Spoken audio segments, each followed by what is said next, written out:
इस क्लास में हम हरियाणा की झीलों के बारे में पढ़ेंगे। तो सबसे पहले हमारा आ जाता है पंचकुला। पंचकुला में कौन सी है? टिक्करताल झील। फिर आता है यमुनानगर। यमुनानगर में है हथिनी कुंड। कुरुक्षेत्र। कुरुक्षेत्र में है ब्रह्म सरोवर, सन्नाहित सरोवर, बीबीपुर झील। कैथल। कैथल में आ जाती है बिदक्यार झील। फतेहाबाद। फतेहाबाद में है चिल्ली झील। फिर हिसार आ जाता है। हिसार में कौन सी है? ब्लू बर्ड और ब्लैक बर्ड झील। फिर महेंद्रगढ़। महेंद्रगढ़ में है शोभो सागर झील। फिर आता है जींद। जींद में है बुलबुल झील। करनाल। करनाल में कौन सी है? कर्ण झील।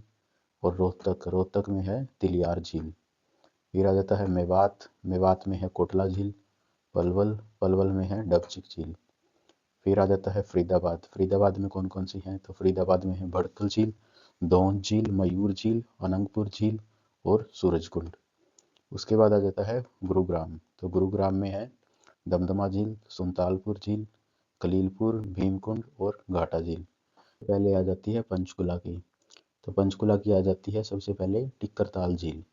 तो टिक्करताल झील की बात करें तो ये कहाँ पर है? ये मोरनी हिल्स पर है। और ये इस पर जो सबसे ऊंची चोटी जिसका नाम करो है और उसकी ऊंचाई जो है 1514 मीटर है। तो ये हो गई पंचकुला में टिक्करताल झील। उसके बाद आता है यमुनानगर। यमुनानगर में कौन सी है? हथिनी कुंड। हथिनी कुंड की बात करें तो इसका निर्माण जो है 1966 में हुआ था स्टार्ट, और 1999 में ये बनकर तैयार हुआ था। और इस कुंड की लंबाई की बात करें तो 360 मीटर इसकी लंबाई है। उसके बाद कुरुक्षेत्र आ जाता है हमारा। कुरुक्षेत्र में कौन कौन सी है? तो कुरुक्षेत्र में है ब्रह्म सरोवर, सन्नाहित सरोवर और बीबीपुर झील। तो सन्नाहित सरोवर जो है इसमें मेनली क्या है कि ये भगवान विष्णु जी का स्थायी निवास माना जाता है। तो ये भगवान विष्णु जी से रिलेटेड है सन्नाहित सरोवर। और इस झील को 7 नदियों का संगम भी कहा जाता है।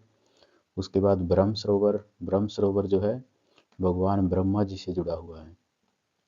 और इसमें नवंबर दिसंबर में जो है गीता जयंती समारोह भी आयोजित किया जाता है ब्रह्म सरोवर पर, नवंबर दिसंबर में। और ब्रह्म सरोवर जो है एशिया का सबसे बड़ा मानव निर्मित सरोवर है। और इसका उल्लेख जो है महाभारत और वामन पुराण में देखने को मिलता है। तो इसमें दो मेन पॉइंट है, एक तो सन्नाहित सरोवर भगवान विष्णु जी से रिलेटेड है और भगवान ब्रह्मा से रिलेटेड है, वो है ब्रह्म सरोवर। उसके बाद आता है हमारा कैथल। तो कैथल में कौन सी है? बिदक्यार झील। जींद में है बुलबुल झील। और फतेहाबाद में है चिल्ली झील। और हिसार की बात करें तो ये हिसार में है ब्लू बर्ड झील। तो ब्लू बर्ड झील इसका एरिया है कितना? 20 एकड़। और इसके आसपास जो है वेटलैंड एरिया है और 52 एकड़ में पार्क भी है। लेकिन झील का एरिया कितना है? वो है 20 एकड़। और इसके साथ ही आ जाती है ब्लैक बर्ड झील। ये कहाँ पे है? ये हांसी में है। फिर आता है हमारा महेंद्रगढ़। महेंद्रगढ़ में कौन सी है? शोभो सागर झील, नारनौल में महेंद्रगढ़। तो ये हो गई। फिर आती है करनाल। करनाल में कौन सी है? कर्ण झील। तो ये कर्ण झील की बात करें तो ये इसका नाम कर्ण के नाम पर पड़ा था। और करनाल झील को जो है करनार चक्रवर्ती झील के नाम से भी जाना जाता है। और इसके निर्माण की बात करें तो ये 1972 में हुआ था। फिर आती है हमारी तिलियार झील जो कि रोहतक में है। तो ये है रोहतक में स्थित है और 132 एकड़ में ये फैली हुई है। तो इसका एरिया जो है 132 एकड़ है और NH9 हाईवे के पास है। ये आ गई तिलियार झील। फिर हमारी आ जाती है गुरुग्राम में कौन कौन सी है? तो ये गुरुग्राम में आ जाती हैं दमदमा झील, सुल्तानपुर झील, खलीलपुर झील, भीमकुंड झील और घाटा झील। तो सबसे पहले दमदमा झील। तो दमदमा झील जो है हरियाणा की सबसे बड़ी मीठे पानी की झील है और इसका कुल क्षेत्रफल जो है 3000 एकड़ है। फिर आती है सुल्तानपुर झील। तो सुल्तानपुर झील गुरुग्राम के फरूख नगर में स्थित है। तो ये गुरुग्राम के फरूख नगर में है और इसे सुल्तानपुर राष्ट्रीय वन्य जीव अभयारण्य के नाम से भी जाना जाता है। और इसका कुल क्षेत्रफल जो है 325.2 एकड़ है। और 1970 में इसे पक्षी अभयारण्य घोषित किया गया था, लेकिन बाद में 89 में इसको रिजर्व राष्ट्रीय उद्यान में अपग्रेड किया गया।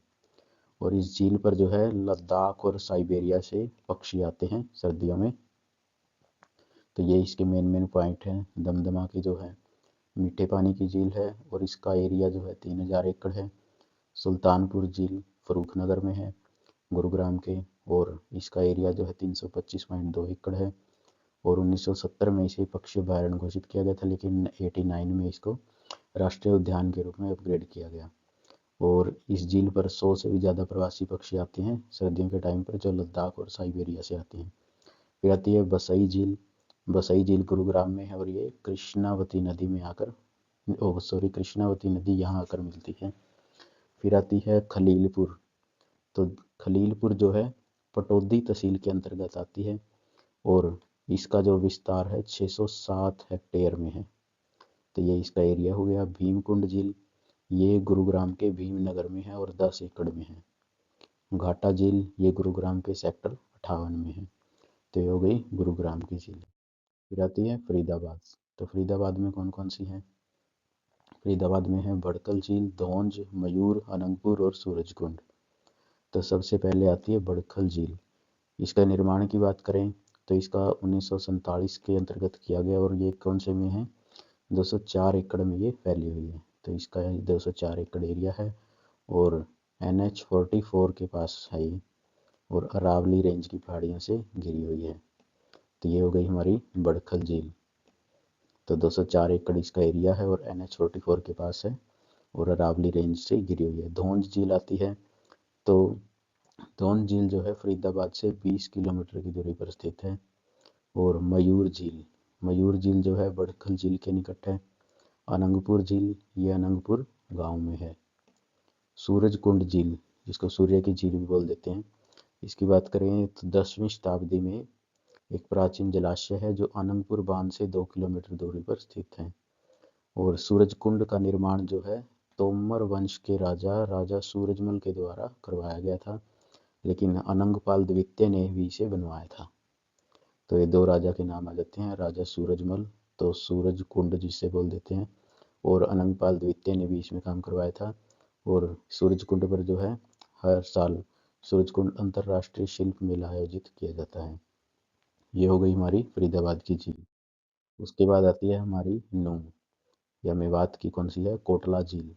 तो कोटला झील की बात करें तो ये कोटला गांव में है और इसका क्षेत्रफल जो है 20 वर्ग किलोमीटर है। और 1938 में इस झील के पानी को उजीना झील की ओर मोड़ने के लिए एक बांध बनाया गया था, जिसको बाद में उजीना नामक स्थान तक बढ़ाया गया। तो इस पर कौन सा बांध बनाया गया था? पानी को मोड़ने के लिए उजीना झील की ओर मोड़ने के लिए बांध बनाया गया था। उसके बाद आती है हमारी पलवल जिले की। तो पलवल जिले में कौन सी है? डबचिक। तो इसमें डबचिक झील है और इसका एरिया कितना है? ये है 22 एकड़। तो ये 22 एकड़ इसका एरिया है और इसकी कौन से वर्ष में स्थापित किया गया? 1975।